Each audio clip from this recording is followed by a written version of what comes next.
Hi YouTube, it's Kathy and I'm here today to talk to you about my TBR for the 8th round of the Queer Lit Readathon, which is happening December 5th through 11th.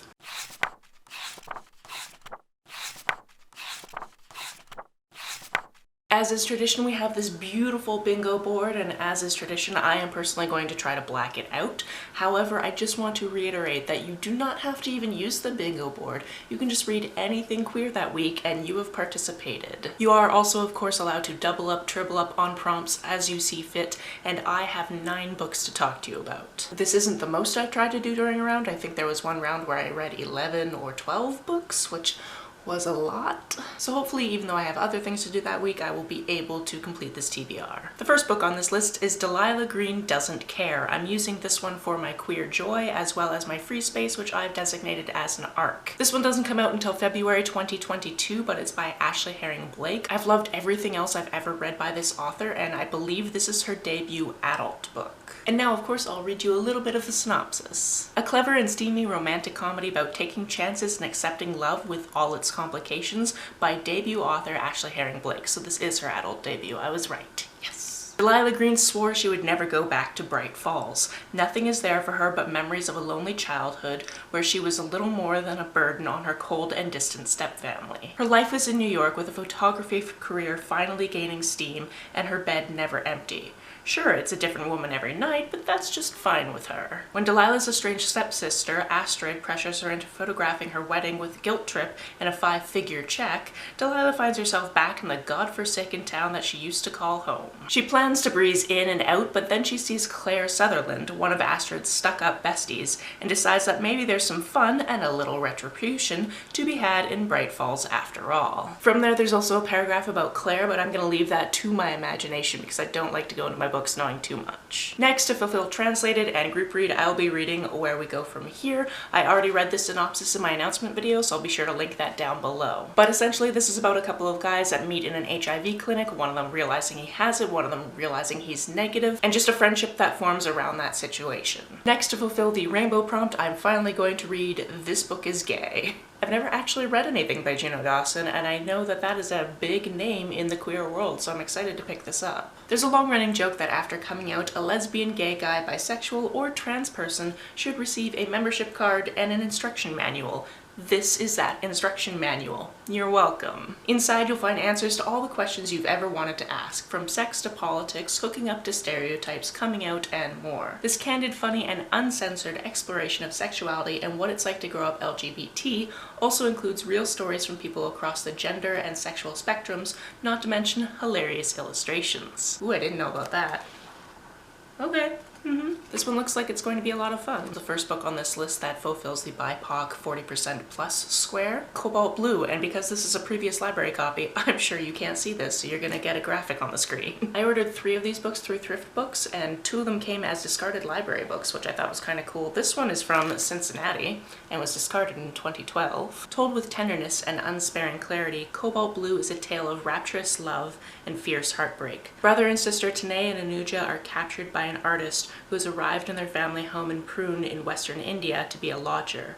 At first glance, he seems like the perfect tenant, ready with the rent and happy to listen to their mother's musings on the imminent collapse of the Indian culture. But he's also a man of mystery. He has no last name. He has no family, no friends, no history, and no plans for the future. And when he suddenly runs away with Anuja, the family's lives are thrown into turmoil. This one was also originally published in Marathi and translated, so this could work for that square as well. Even though I looked into these books before I chose them for this TBR, I did just double check on Goodreads that it is labeled as LGBT, and it also talks about how the brother and sister both fall in love with this mysterious man, so I imagine that's where that element is, but I will find out when I read it. Next, I'm doubling up middle grade and seasonal with The Ship We Built, which again, library copy, it's probably shiny, you can have the cover image. This discarded library copy came from the Brooklyn Public Library system. As for the seasonal element, I actually have no idea when this takes place. I don't know if the book itself is going to give me very seasonal vibes, but the cover gives me very West Coast autumnal vibes because it is rainy and disgusting here during that time of year, so that's why I picked it for that. Sometimes I have trouble filling out tests when the name part feels like a test too. When I write letters, I love that you have to read all of my thoughts and stories before I say any name at all. You have to make it to the very end to know. Based on that very small bit of the synopsis, I'm going to assume that our main character is trans, and I am very excited for a trans middle grade read. Next, for cyberpunk and novella, I have Soul Circuit. The blank punk is definitely the part that gave me the biggest trouble because I don't really know all of the subsections and that type of thing, so I did a lot of searching and I came up with this one. Jin Song, fashionista, casino mogul, failed medical experiment. This cyberpunk thriller features Tamara Boylan's futuristic southwestern aesthetic, this time with a neon glow. Jin has to deal with her failing neuron implants before she loses her life, but she's got a lot going on in Koreatown, Pasadena, aka Jin City. She can have the world if she makes it to the finish line.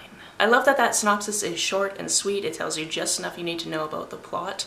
Should be a good time. Next, for sports and a host rec, I'm going to be reading all of Check Please. I've actually read the first volume of this, but I'm going to go back to the beginning and read the entire webcomic, which would be, I believe, volumes 1 and 2 if I were reading in print. If you've never heard of this delightful graphic novel before, it's about Eric Biddy, who used to be a figure skater and is now on the hockey team in college, and a crush that develops between him and his captain, and all of these really fun side characters who are on the team and this found family aspect. He's also a vlogger, he likes to bake, he's adorable, I want to be his friend, and I'm excited to see where that second volume goes because, like I said, I've only read the first one. For Beyond LGBT, Something Borrowed, because I'll be getting it from the library, and this one also counts for the BIPOC square, Love After the End, an anthology of two-spirit and indigiqueer speculative fiction.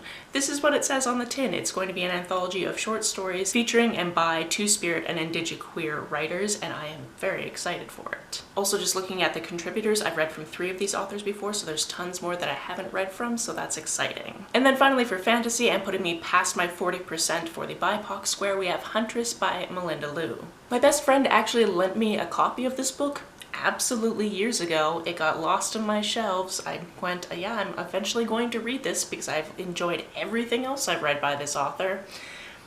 Just haven't gotten around to it. Therefore, I always feel really good about myself when I can actually incorporate books into my TBRs that have been sitting on my shelves for a long time that I've been meaning to read for literal years. Also, side note, look at these end pages. Absolutely gorgeous. Nature is out of balance in the human kingdom. The sun hasn't shone in years and the crops are failing. Worse yet, strange and hostile creatures have begun to appear. The people's survival hangs in the balance. To solve this crisis, the Oracle Stones are cast and 2 17-year-old girls are picked to go forward on a dangerous and unheard of journey to the city of the Fairy Queen. So from that, I'm just going to go ahead and assume that this is sapphic and those 2 17-year-old girls are going to fall in love, or at least one of them is going to be queer and get a love interest.